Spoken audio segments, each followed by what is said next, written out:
By way of introduction, years ago, I was a CPA in corporate America. After a multitude of life changes and a little contemplation, I decided to go to culinary school. Now, I own my own shop where every day, at this very table, we teach regular people how to cook. We're delighted to welcome you here today. My name is Chef Denise Norton, and you're in the kitchen at Flavour Cooking School.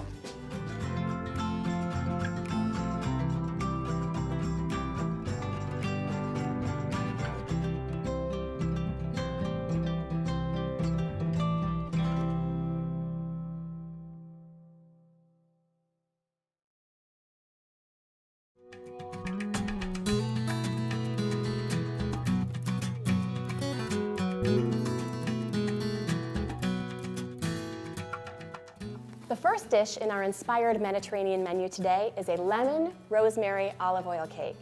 And one of the concepts I want to first talk about is something called mise en place. It's a French phrase that's literally translated meaning everything in place. It means, have you read your recipe? Do you have all of the ingredients? Have you actually allocated enough time to preparing your dish? One of the things with the mise en place for this dish today is to make sure our oven is preheated and to prepare a pan. I preheated the oven to 350 degrees, and as far as preparing the pan is concerned, we want to butter the bottom of the pan, line it with a parchment circle, and then butter over the parchment circle, and then flour the pan. Now once you've floured the pan and gotten rid of any excess, it's a good idea to give it one last tap, because usually you get out even more when you do that. So let me clean that away.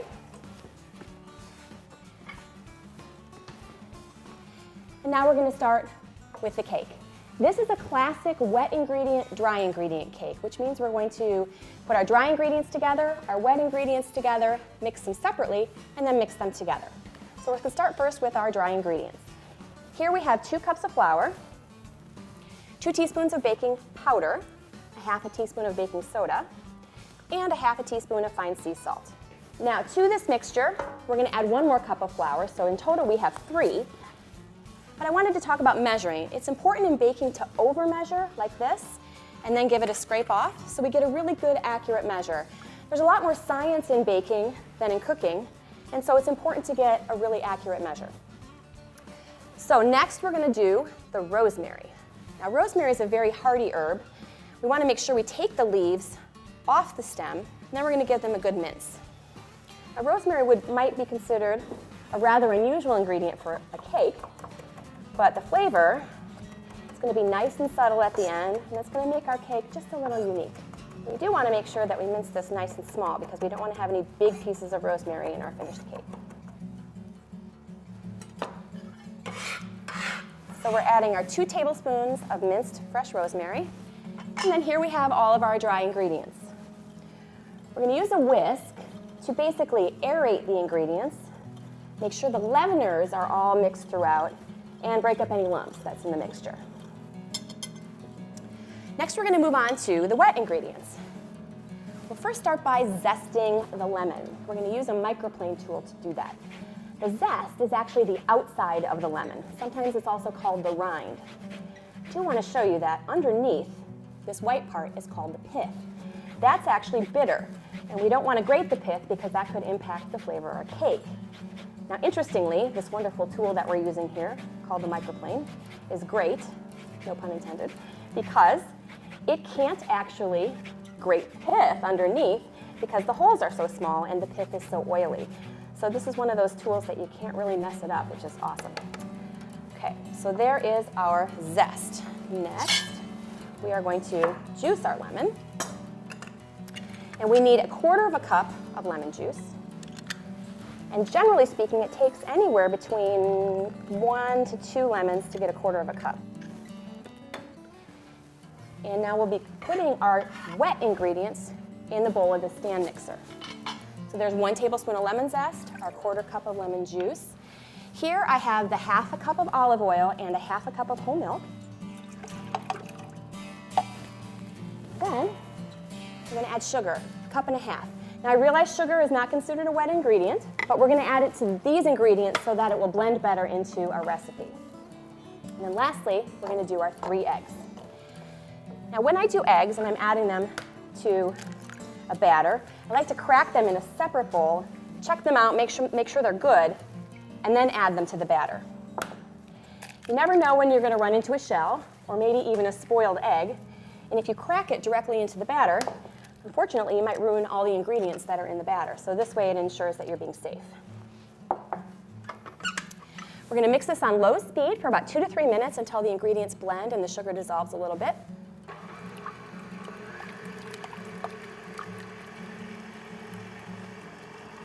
All right, our wet ingredients have been blending for about 3 minutes now. It's time to add the dry ingredients.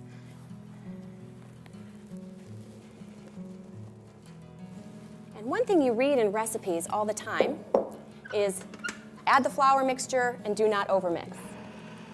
We basically just want to mix until the flour mixture is incorporated, but not much more than that, because there's gluten in the flour, and the more we work the gluten, the tougher the cake will be. So once you see the batter start to come together, you should stop. So we'll take it off the mixer. We've got this gorgeous batter. And if you weren't watching right now, I would lick this. We're going to transfer our mixture to the pan we prepared earlier.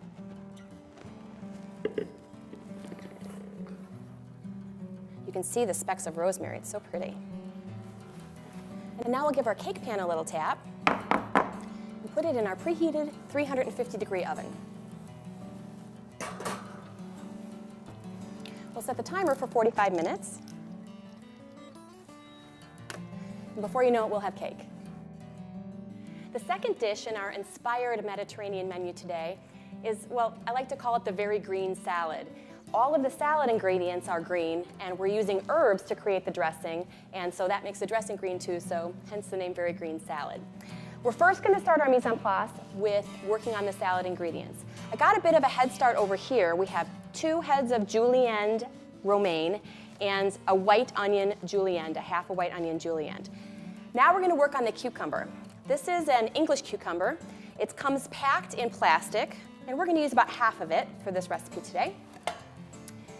I've heard this cucumber called many things: English cucumber, hothouse cucumber, burpless, seedless. We're going to do nice thin slices. And the great news with this type of cucumber for us is that we don't have to peel it, and also if it has seeds, they're very small and you don't have to scrape them out. So basically you can just open it up from the package and use it directly without having to do anything to it. So we'll add the cucumber to our romaine and white onion. And then our other green ingredient today is fennel. This is what it looks like. It has a slightly, well, licoricey flavor, a bit like anise. And one of the important things with this salad today is that we don't want the fennel to overpower the flavor of the salad, so we're going to slice it nice and thinly. We're using a mandolin to do this, and what I like about this mandolin is the fact that it's got a nice hand guard to protect my fingers. But we get nice, beautiful, thin slices here of the fennel. So we're going to add this to our salad. And then I want to take just a moment and talk about the salad ingredients here before we move on to the dressing. One technique that restaurants use all the time is to actually season the greens and season the dressing separately. Salt is a flavor enhancer, so by adding just a little bit to our greens here, it will bring out their flavor and make the salad taste a little better. And that wasn't a whole lot, but it will improve the flavor of the salad. A vinaigrette is basically comprised of 3 components: oil, acid, and flavorings. So we're going to start with the flavorings, and we're going to put the flavorings and the acid in this bowl and then whisk in the oil. Our first flavoring is garlic. For something like a dressing, I do prefer to use the garlic press because it gets the garlic nice and small. If I mince the garlic, I might have a few big pieces in there, and no one wants to bite into a big hunk of raw garlic. So that's the garlic. We're going to add 2 teaspoons of Dijon mustard, a tablespoon of honey. These are all flavorings. And then our herbs. These are chives. We're going to use chives, tarragon, rosemary, and parsley. First, I'm going to mince our chives. And all of these beautiful herbs are fresh from the garden, and they're going to help make the vinaigrette a green color, and it sort of gives this an inspired Mediterranean flair to it. This is our tarragon, our rosemary, and our parsley. And and we're going to mince these all together. It was about a 1/4 cup of parsley, teaspoon of minced fresh rosemary, and about 4 to 6 tarragon leaves. Again, with the rosemary in here specifically, we do want to make sure we get this nice and small so that you don't have big rosemary leaves. They tend to be a bit like a pine needle if you don't mince them small enough. All right, so there we have all of our beautiful fresh herbs.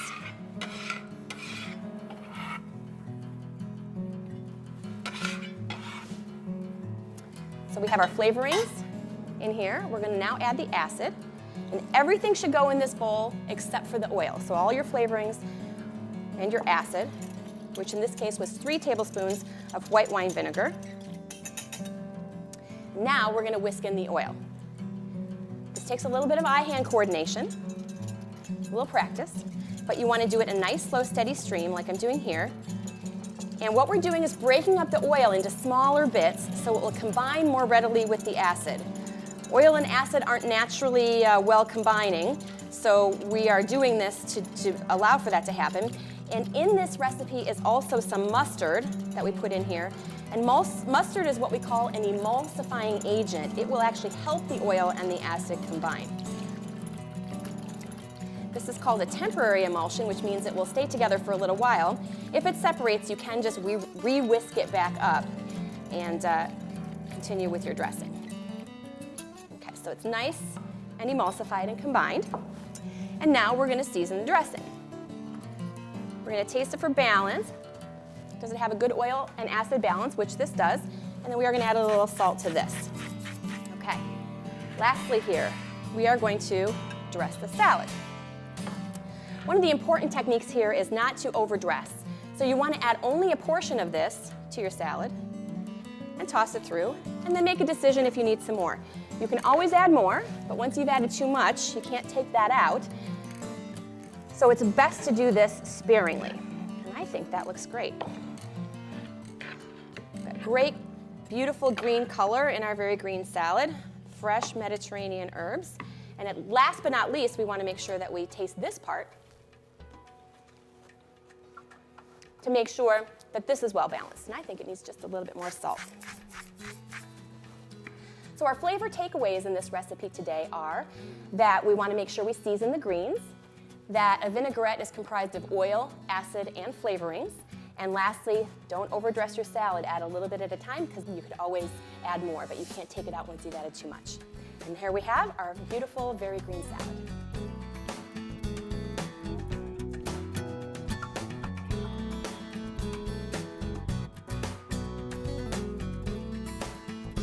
The main course for our meal today is a Parmesan crusted chicken with a creamy pan sauce. We're going to grate about a cup of Parmesan cheese using that same microplane we used earlier, and the cheese is going to provide the coating or the crust on the outside of our chicken. Next, as part of our mise en place, we're going to butterfly the chicken. So we're going to use a boning knife and cut horizontally across the chicken. Then we're going to cover the chicken in parchment and use a meat mallet to pound the chicken and even it out just a little bit more. So now we're going to get ready to coat the chicken. We're going to brush the chicken with the egg whites, season them with the pepper, and lastly, sprinkle them with some Parmesan cheese. We do want to make sure that once we've got the Parmesan cheese on the chicken breast, that we actually press it so that the Parmesan cheese will stick and won't come off in the pan. The technique for this dish is called a pan fry, which I define as medium heat, medium fat. Now we use this technique on slightly more delicate foods like the chicken or fish or perhaps a zucchini fritter or a crab cake, where we don't want the outside to get too crisp before the inside gets completed cooking. And by medium fat, I mean we want to coat the bottom of the pan by about 1/8 of an inch. So depending on how big your pan is how much fat you'll use. We want to make sure that our pan is properly heated, which means heating it first with nothing in it. I know this might be scary for some of you, and we can't do this with a lesser quality pan. If the pan is very light or doesn't have a lot of metal to it, you shouldn't do this.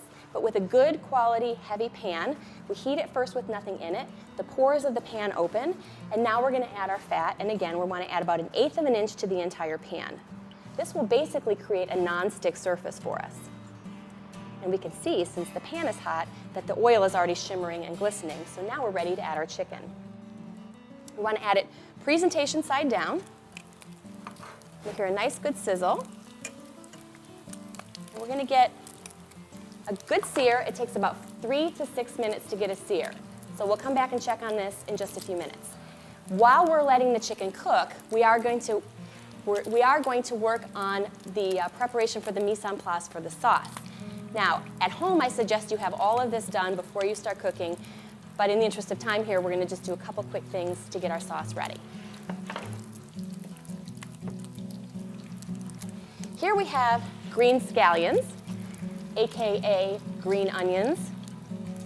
We're going to cut off the root end, and we're going to mince the whites. We're going to actually cook the white portion, and the green portion we're going to cut and use as a garnish because the green portion doesn't actually cook very nicely. It gets a little slimy and the color turns a little off. But it does make a nice garnish, so we'll cut it on a diagonal to make it look pretty, and this will finish off our dish beautifully today. As for the rest of our sauce, we have a 1/3 cup of white wine, a cup of heavy whipping cream, and some mustard. As far as the wine is concerned, I highly recommend that you cook with what you are willing to drink. The wine is going to flavor the sauce, so if you don't like the flavor of the wine to drink it, you won't like it in the flavor of your final dish. As I mentioned, the chicken's going to take about 3 to 6 minutes, so we'll come back and check on it momentarily, and we'll flip it when it's golden brown. Now, it's been about 4 minutes, and the chicken is ready to flip, and we know because it's golden brown, and it flips easily over in the pan. It smells delicious. We'll let the other side sear until the chicken is white, firm, and 165 on a meat thermometer. The chicken is ready, and so now we're going to remove it from the pan and create our sauce.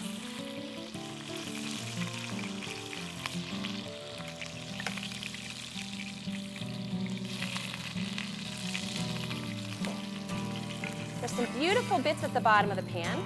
We call that fond, and that's going to really help flavor our sauce deliciously. We pour off all but about a tablespoon of oil that was in that pan, and we're going to add the whites of the scallions first. And they're not going to take very long to cook at all. And then in order to deglaze the pan, which is the technique that we're doing here, we're going to add our wine. The wine is going to create steam, as you can see. That steam gets underneath the fond. We can pretty easily scrape it off the bottom of the pan here. So not only does that make our dish taste delicious, but it also helps in cleanup at the end. Then we're going to add the heavy whipping cream and the mustard, about 2 tablespoons. We're going to whisk this through, and we're going to reduce this to what we call a nappe consistency, which basically means to coat the back of the spoon. To do that, we turn the heat a little higher, we evaporate some of the liquid, and it's important to note here that you want to use heavy whipping cream and not substitute half and half or whole milk. Half and half and whole milk could potentially curdle in the pan. Heavy whipping cream has enough fat so that we can bring it to a boil and reduce it. This is going to take about 3 to 5 minutes, and that's great because the chicken is resting during this time, and that will allow for a more even juice distribution throughout the meat of the chicken. We'll come back and check on this in a second. Our sauce is complete. Beautiful nappe consistency. Drizzle that over our chicken. And then finish with the greens of our scallions. It smells so delicious.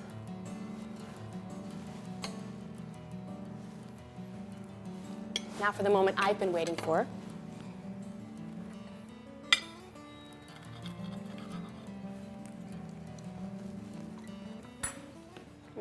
Delicious. Our flavor takeaways for this recipe are to butterfly and pound the chicken to even it out so it will cook quickly and evenly. Pan fry as a cooking technique using a medium heat and medium fat. And lastly, creating a quick weeknight pan sauce using heavy whipping cream, mustard, and white wine. Now we're going to check in on our cake and put on the finishing touches.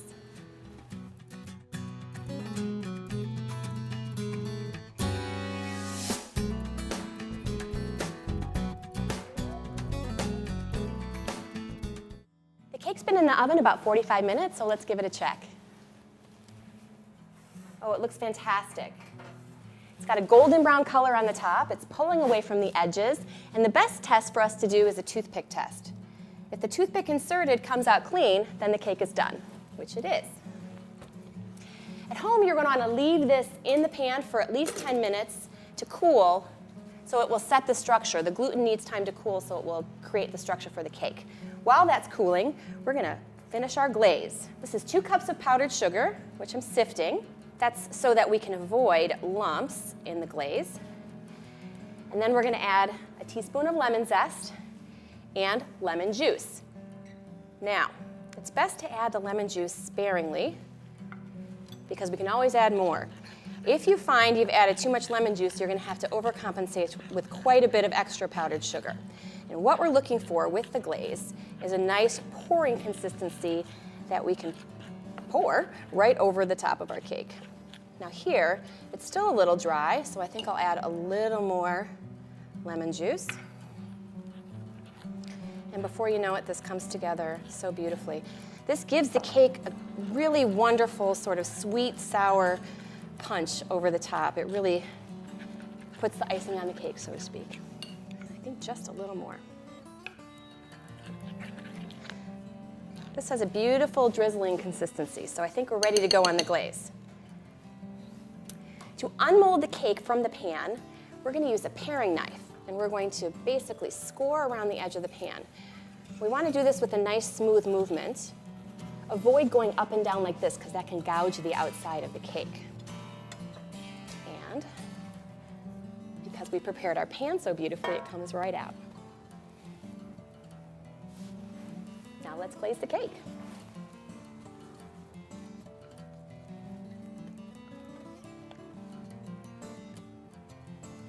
And you can use your spatula to just gently guide the icing over the edge. Oh, that looks beautiful. Now lastly, with the cake, when we go to serve it, the best knife to use is a serrated knife. We're going to cut down and pull back. If you cut down and pull back up, you usually wind up taking a little bit of cake and glaze with you, and that can make the edges a little raggedy.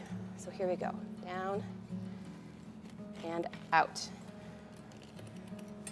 And now for our finished lemon, rosemary, olive oil cake. The flavor takeaways for this recipe are the wet ingredient and dry ingredient method for mixing the cake, not over mixing the batter so that we don't develop too much gluten, and the toothpick test, and of course creating the beautiful glaze at the end. Thanks so much for joining us here in the kitchen at Flavour Cooking School. I'm Chef Denise Norton. Happy cooking.